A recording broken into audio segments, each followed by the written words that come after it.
Hi there, welcome to this Tuesday edition of This Is Exclusive, in which we're focusing on three stories and three exclusive elements. First up, Sonam Wangchuk, the Ladakh activist. His lawyer joins us to understand why he has chosen this time to be coming to Delhi when there are prohibitory orders.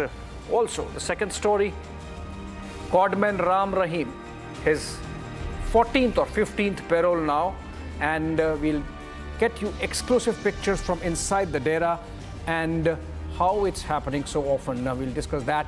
And then finally, exclusive conversation with Israel's Consul General in Mumbai about the latest offensive of Israel in southern Lebanon. Let's get started with headlines. Presented by Royal Global University, Northeast can't wait. Pado kuch bano.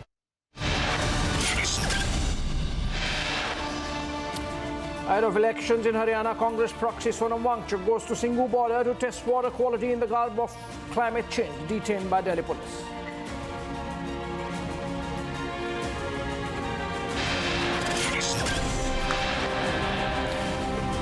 Delhi Chief Minister Atishi visits Wangchuk, detained in Bhawana police station. Rahul Gandhi says detention unacceptable.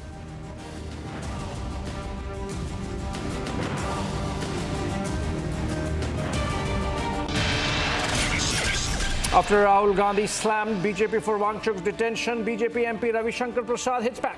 He alleged that Rahul's hypocrisy has reached an extreme level.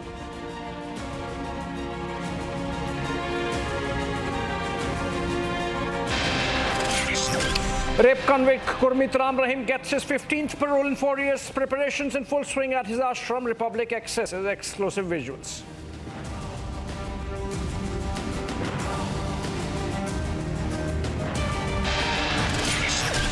After Siddaramaiah, now Gandhi's in a fix. Will Congress also give up their properties in the National Herald case?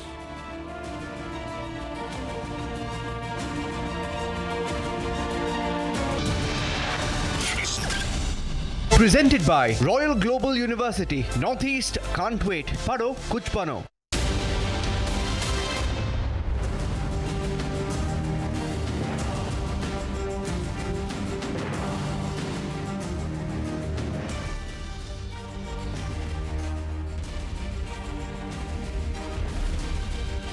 All right, let's begin this edition of This Is Exclusive. Delhi police earlier today cracked down on the so-called climate activist Sonam Wangchuk and his supporters at the Singhu border late Monday night, in fact, as they attempted to force their way into the national capital during their Delhi Chalo March from Ladakh. The enforcement of Section 163 of the BNS halted the march, but what stands out is Congress leader Rahul Gandhi, who conveniently stayed silent on the Bengal cartoonist arrest, now jumping to defend Wangchuk. This raises serious questions about the timing and motives behind this charade. Despite police orders, Wangchuk and his supporters refused to leave, resulting in over 120 detentions. The key question is why Wangchuk insisted on marching to Delhi knowing prohibitory orders were in place. Why now, just before Haryana elections? It's increasingly evident this is more about political opportunism than climate activism. Wangchuk's comparison of barricades to a house arrest for Ladakhi leaders and complaints of police presence seem like to create a drama. Is this genuine activism or just another Congress-backed ploy to stir unrest ahead of the critical elections?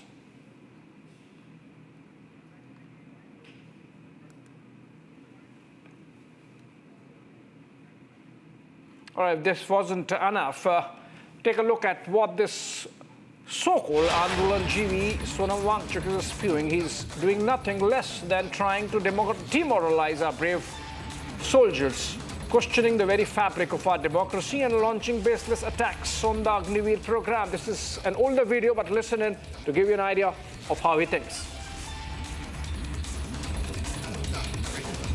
आपको पता है, मेरे ख्याल से तो आज भारत के इस सीमा पर हमारे सैनिक सबसे कमजोर स्थिति में हैं, क्योंकि यहाँ पर सबसे बड़े लड़ाकू माने जाते हैं लद्दाख स्काउट्स, सिख रेजिमेंट्स और गुरखा रेजिमेंट्स। आज लद्दाख के सैनिकों का मनोबल टूटा है, ठेस पहुंचा है, क्योंकि लद्दाख को न लोकतंत्र दिया गया है न संरक्षण, और दूसरी तरफ सिख सैनिकों का मनोबल भी कमजोर है, क्योंकि जो पंजाब में आंदोलन हो रहे हैं उसका असर उन पे भी पड़ता है। और गुरखा सैनिक तो अग्निवीर के चलते 4 साल को वो नकार रहे हैं, और वो अब उससे भी बुरा क्या हो रहा है कि चीन की सेना में भर्ती होने जा रहे हैं। तो वही सैनिक जो हमारे शक्ति थी, जिनके बारे में ये कहा जाता है कि अगर कोई कहे कि मुझे मरने से डर नहीं लगता, तो वो या तो झूठ बोल रहा है या वो गुरखा है। आज वही गुरखा चीन की तरफ से हमसे लड़ेंगे। तो ऐसा उथल पुथल हो रहा है, मगर हमारी मेन स्ट्रीम मीडिया जरा भी चर्चा नहीं कर रही है।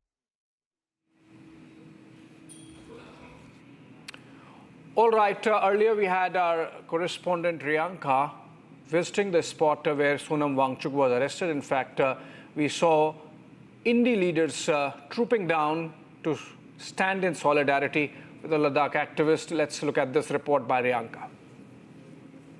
The 6th scheduled status for Ladakh, Sonam Wangchuk along with 100 others had come up with a padyatra from Ladakh, and they had started on 1st of September. When yesterday they tried to enter the national capital, the Delhi police have detained them at the Bhavana police station where I'm currently at.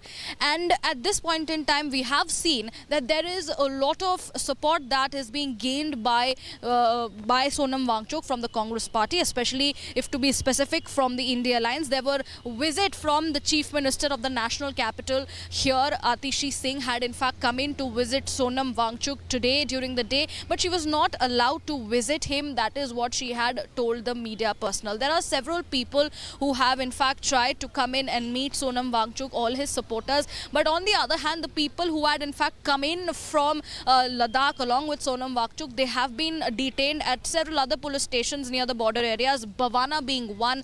Secondly, there are people who have been kept in Narela as well as in Alipur police stations respectively. Now, these people are supposed to be released, but that is something that has not gained clarity yet. But on the other hand, what we see that these people, Sonam Wangchuk along with his supporters, they have gone ahead as to an indefinite hunger strike since their detention. Well, there has been the BNS 163 section that has been imposed by the Delhi police across the border, a prohibitory order in order to curtail any sort of protest and chaos at the border areas. But despite that, we see Sonam Wangchuk and his supporters marching towards the national capital and then the detention. These are the views of these are the visuals of the Bhavana police station where Wangchuk along with his supporters continue to be detained, and therefore we have to wait and see what happens next. Well, Riyanka in fact joins us live from outside the Bhavana police station where the Ladakh activist Sonam Wangchuk was detained. Riyanka, let's take an update. What's the latest? Is he still in detention? What is the police telling you about what they're going to do with him? Right, since morning we have been stationed here at the Bhavana police station and getting minute-to-minute details. Yes, in fact, till now, Sonam Wangchuk along with 25 others of his supporters who were detained, they are currently in detention in the Bhavana police station, and other of his supporters, 25 others are in the Narela police station. In fact, there were detentions that were done today morning as well from the Singhu border. They have been taken to the Narela police station. Also, there are supporters who are present in the Alipur police station as well. From the police sources, there is yet no clarity as to when will these people be released, but there is enough support that is being garnered by Sonam Wangchuk from the side of the Congress party, which is coming out and open and saying that this action by the cops is undemocratic, that it is a cowardly action. In fact, Delhi Chief Minister Atishi herself had come here to meet Sonam Wangchuk, but she couldn't because she was not allowed to meet she was not allowed to meet Sonam Wangchuk and his supporters who are here in detention. She rather alleged that it is a ploy by the BJP, it is a ploy by the LG to not let her meet these people who are in detention. So for now, there is no clarity as to when will they release. But on the other hand, let me tell our viewers, there is a plea that has been filed in the Delhi High Court for an early release of Sonam Wangchuk. A hearing on that note will be taken up on the 3rd of October. So then we will be seeing what happens next, how far does this case progress. But as of now, no clarity. It is likely that the people, Sonam Wangchuk and his supporters, might be released towards around 10 p.m. but still that is not a confirmed information. It is what we are gathering from our sources. Okay, Riyanka, stay with us. In fact, we are going to be joined in by Advocate Kamlesh Kumar Mishra. He's the one who has filed a petition in the High Court, Delhi High Court, for release of Sonam Wangchuk, and the petition maintains that this is an attack on freedom of expression, freedom of protest, which is a fundamental right. But is the freedom to protest allowed, or under your freedom to protest, are you allowed to break rules and extent laws? That's going to be our question. Mr. Mishra is in fact live with us. Very good evening, Mr. Mishra. Can you tell us what's your petition about in connection with Sonam Wangchuk's detention? See, this petition has been filed by Swami Gopal Das, who's next friend of Mr. Sonam Wangchuk, and he was in touch with him while he was traveling to Delhi, and at Singhu border he was stopped, and according to us he was detained, and whereafter we do not know as to where he has been kept. Therefore, we filed a petition that he has been illegally detained and he should be freed with immediate effect, and he should be allowed to exercise the constitutional rights to go ahead and peacefully protest.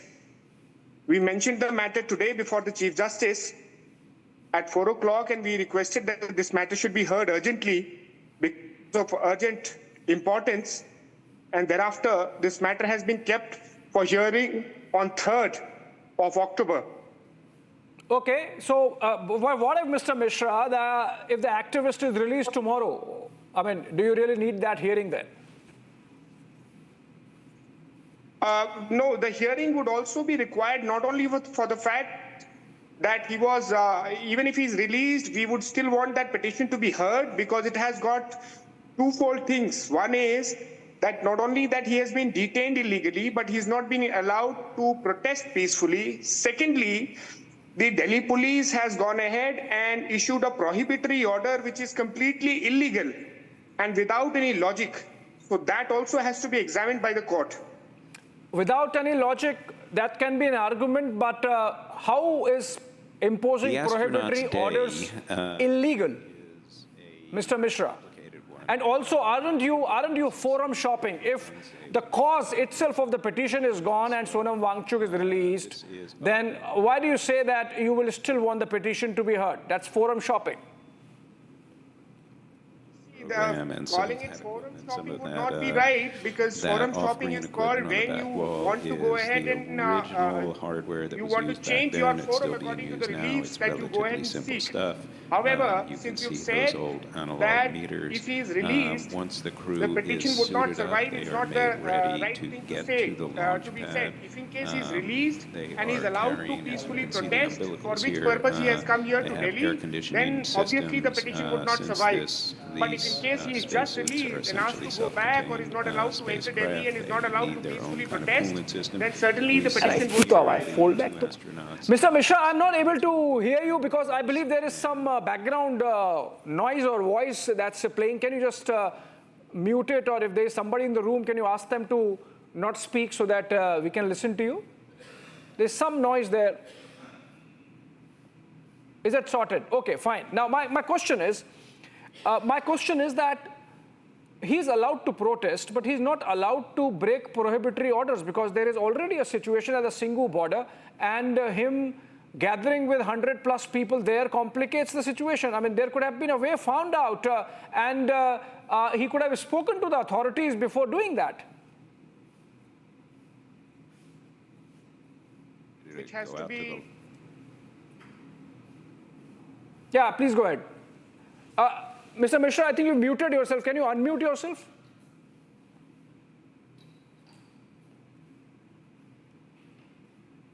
Yes, go ahead.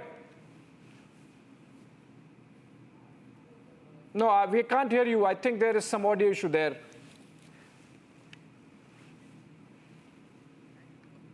Okay, Mr. Mishra, unfortunately, we couldn't continue the conversation because of that audio issue.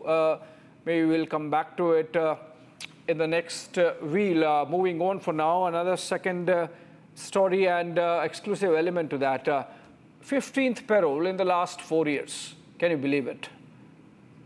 Rape convict Gurmeet Ram Rahim, the self-styled godman, is once again all set to be released on parole.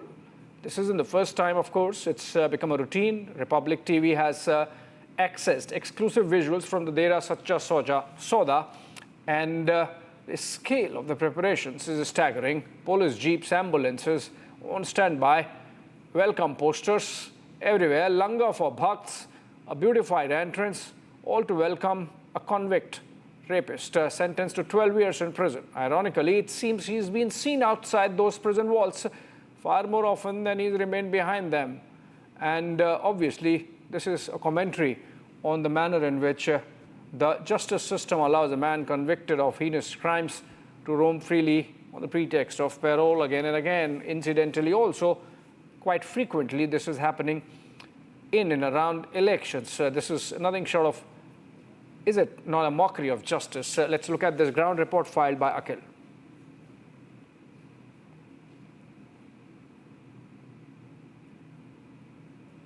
अच्छा भैया ये बताइए कि बाबा के इतने लाखों लोग मानने वाले हैं, है ना?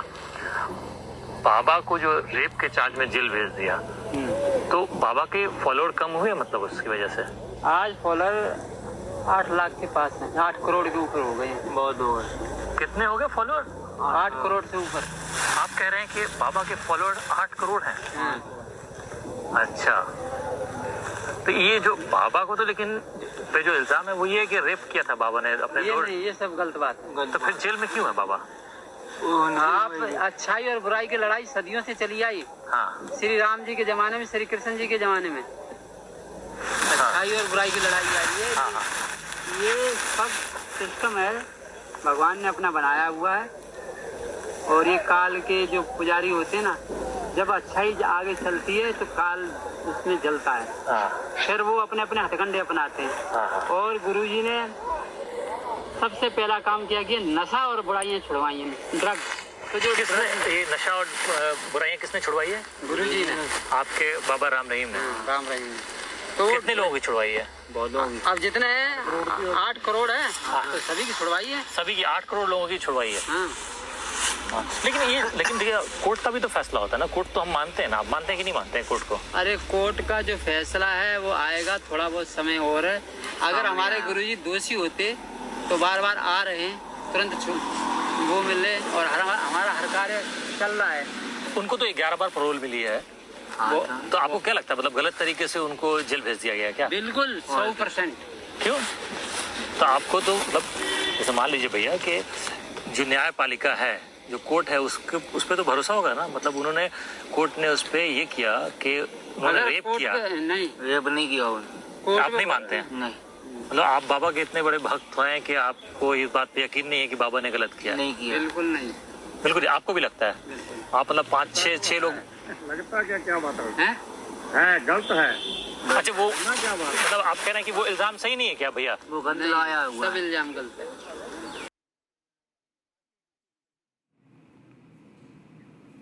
All right, Akhil, who had that conversation with one of the disciples of Ram Rahim, who's part of the preparations for welcoming the Godman rapist. Akhil, you were there on the ground, and I believe you're still there. A lot of preparations, absolutely no remorse at the heinousness of the crime. What more can you share about the kind of preparations that are there to welcome Ram Rahim?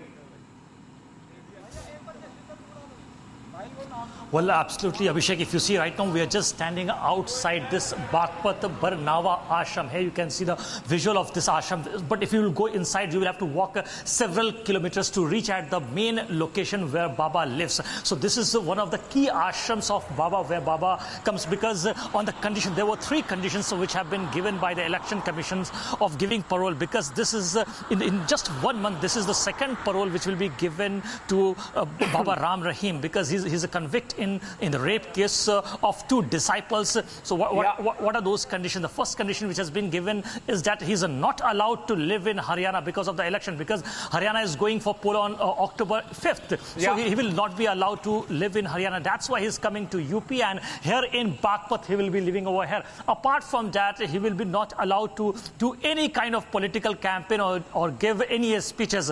So apart from that, if you see, while we have been speaking to some of the followers, because when we went inside inside the ashram. There were approximately 500 to 600 disciples over there.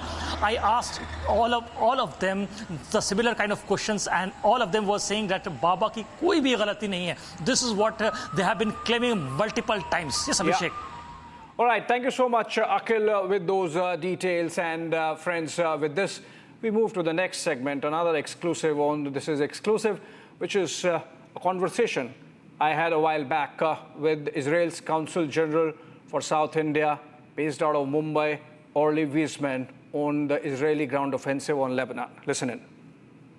Welcome, Mr. Wiesman, to this broadcast. And let me begin by asking, this announcement is about a limited military operation in southern Lebanon by the Israeli Defense Forces. What do you mean when you say that it's a limited military operation? So good evening, Abhishek. I think if we have a look at the news and to understand the conflict itself and what's going on, I think throughout this whole operation and this whole war, it's pretty obvious that Israel's interest is basically to keep its citizens safe. And we know that since the 8th of October, we have gotten rockets fired from Lebanon almost on a daily basis into Israel. People from the northern borders have had to leave their towns and villages, and for almost a month, for almost a year, have been relocated to other parts of Israel, and they need to get back to their homes and back to their lives. The military operation now is aimed at keeping, at enabling a safe border and a safe environment for these citizens. So Israel has no interest in large conflicts and a wide regional conflict. Their only interest is to keep the safety of the citizens, and it will have to do, and whatever it takes will be done in order to assure this.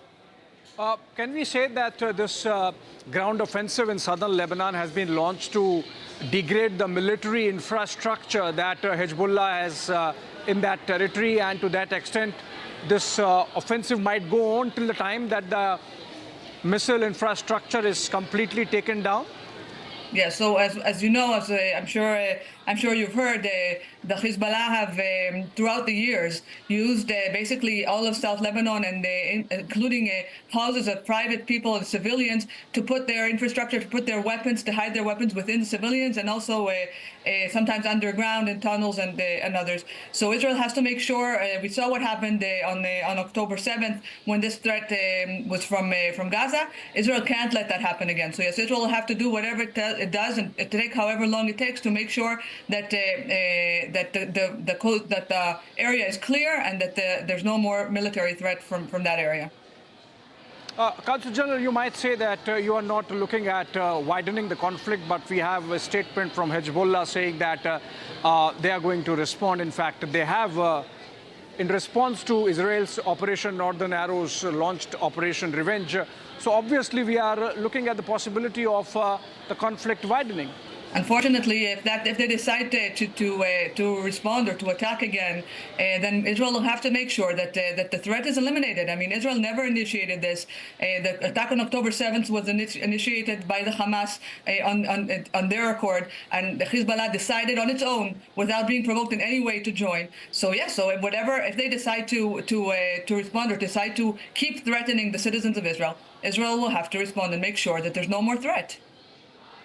All right. Also, we have had a statement from Prime Minister Benjamin Netanyahu speaking to the people in Lebanon, speaking to the people in Iran, and telling that Israel is not against the people, but the regimes that are perpetrating terror acts against Israel and its citizens.